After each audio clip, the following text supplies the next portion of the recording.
लाहौर में जौहर टाउन के करीब मोटरसाइकिल सवार मुलजमान ने खातून को घर की दहलीज पर लूट लिया। गन पॉइंट पर 1,90,000 रुपए और अहम दस्तावेजात लेकर फरार हो गए, जिसकी सीसीटीवी फुटेजेस भी सामने आ गई हैं। तफसीलात के मुताबिक शहर लाहौर में दिन दिहाड़े वारदातों का सिलसिला बदस्तूर जारी है।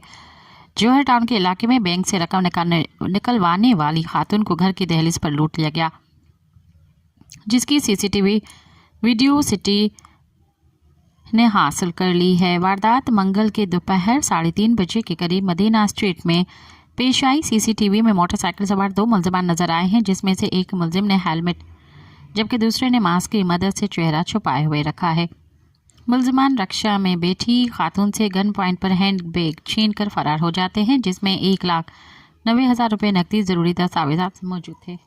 मज़ीद ख़बरन ऐं तफ़सीलात लाइ विज़िट कयो असांजी वेबसाइट www.awamiNewsHD.com ऐं ॾिसंदा रहो अवामी न्यूज़ HD।